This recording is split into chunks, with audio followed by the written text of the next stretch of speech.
करते हैं। तो आज हम लोग पहले पढ़ेंगे चैप्टर 1 के बारे में, जो क्या है what, where, how and when. तो पहले हम लोग जानेंगे कि पीपल कहाँ पे रहते थे। पीपल रहते थे along the banks of the river Narmada for several thousand years। जो लोग रहते थे वो लोग क्या करते थे? वो लोग थे कुछ skilled gatherers and some hunted animals। अब जो क्वेश्चन आता है एग्जाम में कि पहले व्हीट और बार्ली कहाँ पे ग्रो होना शुरू किया था, वो है Sulaiman and Kirthar hills, where the areas where people first began to grow crops like wheat and barley about 800 years ago। अब in Garo Hills and Vindhyas early agricultural development took place।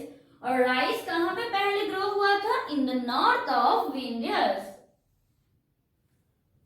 अब इंदस और Ganga river के पास कब city grow हुआ था? Indus पे हुआ था 4700 years ago and Ganga river के पास हुआ था 2500 इयर्स अगो।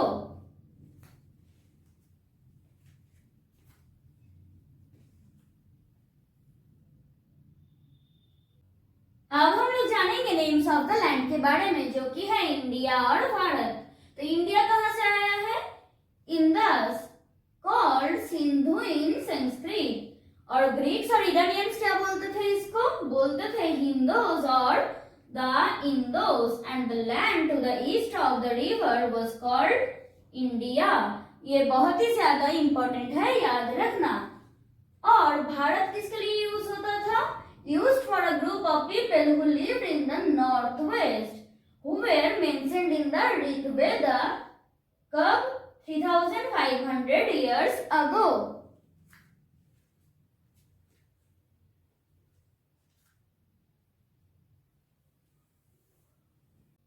अब ये कौन सी वाले टॉपिक के अंदर आएगा? Yes, finding out about the past. तो मैन्युस्क्रिप्ट्स हम लोग कैसे लिखते थे? Written by the hand. तो इसका नाम मैन्युस्क्रिप्ट क्यों हुआ? क्योंकि the word comes from Latin word manu, meaning hand. Manuscripts कहाँ पे लिखा जाता था? Written on the palm leaf और on the specially prepared bark of a tree known as birch, which grows in the Himalayas। तो इसको preserve करना भी तो जरूरी है। तो प्रिजर्व कहाँ पे किया जाता था? टेम्पल्स और मोनास्टरीज पे। मोनास्टरीज क्या है? A place where monks live together।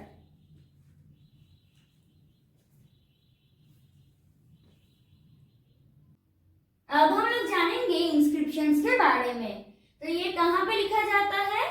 On relatively hard surfaces such as stone और मेटल। जो लोग इसको स्टडी करते हैं ऐसे टाइप के ऑब्जेक्ट्स को, जैसे कि स्टोन्स, ब्रिक्स, पेंटिंग्स, स्कल्पचर, उन लोगों को हम लोग क्या बोलते हैं? आर्कियोलॉजिस्ट।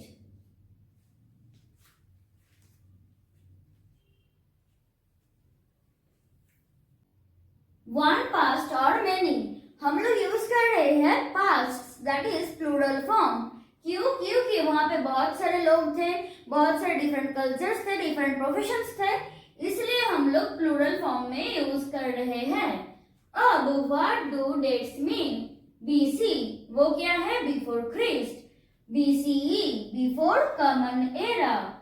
एडी, इसका फुल फॉर्म क्या है? Another meaning, that is in the year of the Lord। CE, ये क्या है? Common era. ये दोनों सिमिलर टर्म है।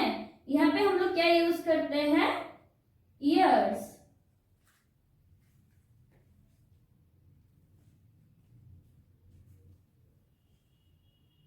अब हम लोग एनसीईआरटी के एक्सरसाइज को सॉल्व करेंगे। तो पहले क्या है? मैचिंग। नर्मदा वैली क्या होगा? ऑब्वियसली हंटिंग एंड गैदरिंग, मैंने पहले ही पढ़ाई है। मगध क्या है? The first big kingdom. Garo hills क्या है? जहाँ पे यस पहले एग्रीकल्चर हुआ था। Indus and it tributaries. Tributaries क्या है? Small reverse that flow into a large river.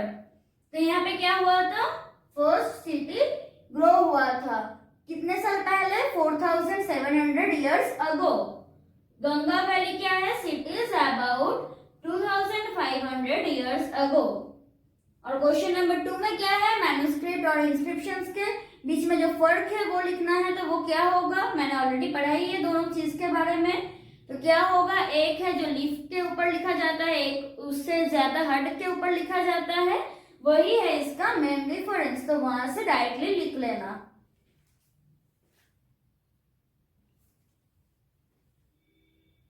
अब क्वेश्चन नंबर 3 में क्या दिया हुआ है, return to Rashida's question, can you think of some answers to it. तो क्वेश्चन कहाँ पे किया था रशीदा ने, चैप्टर के पहले एकदम स्टार्टिंग में। तो क्या क्या क्वेश्चन था, Rashida sat reading the newspaper, suddenly her eyes fell on the small headline, 100 years ago. How she wondered, could anyone know what had happened so many years ago? तो कैसे पता चलेगा कि इतने साल पहले क्या हुआ था। कहाँ से हम लोगों को पता लगता है, हम लोगों को पता लगता है manuscripts, inscription, stones, weapons etcetera के माध्यम से। अब क्वेश्चन नंबर 4 में क्या दिया हुआ है, make a list of all the objects that archaeologists may find, which of these could be made of stone। तो आर्कियोलॉजिस्ट को क्या क्या मिल सकता है, sculpture, weapons, paintings, buildings of stones, pots, tools etcetera. और इसमें से कौन कौन स्टोन से बना हुआ है, टूल्स, वेपन्स, बिल्डिंग्स। अब क्वेश्चन नंबर 5 में दिया हुआ है, why do you think ordinary men and women did not generally keep records of what they did। देखो कि कौन से लोगों के ज्यादा होता था कि किंग्स, क्वींस जो लिखते थे वो हम लोगों को ज्यादा मिलता है, जो आम आदमी है उनका क्यों नहीं मिलता है, क्योंकि ये बहुत ही टफ था, ये इजी नहीं था, क्योंकि ये मेंटेन बाय किंग्स होता था, क्योंकि यहाँ पे बड़े बड़े जो लोग हैं वो इसको मेंटेन करते थे। इसलिए to describe their victories in battles, maintained by inscribing on stones, which was not an easy task for an ordinary man and woman to do। अब describe at least 2 ways in which you think the lives of kings would have been different from those of farmers। तो Kings क्या करते थे, जो country होता है, राज्य होता है, उनको संभालते थे। कहाँ पे रहते थे वो लोग, पैलेस में रहते थे। फार्मर्स क्या पैलेस में रहते थे, नहीं, फार्मर्स छोटे से घर में रहते थे, तो वो लोग पैलेस में नहीं रहते थे। किंग्स किसके लिए रिस्पॉन्सिबल है, responsible for protecting his kingdom by waging battles. और फार्मर्स किस लिए रिस्पॉन्सिबल है, ऑब्वियसली फॉर ग्रोइंग क्रॉप्स। अब इसके देखो लेफ्ट साइड में एक बॉक्स दिया हुआ है जहां पे दिया हुआ है कि सम इंपॉर्टेंट डेट्स, वो बहुत ही ज्यादा इंपॉर्टेंट है, याद रखना, तो उसको मार्क कर लेना और याद कर लेना।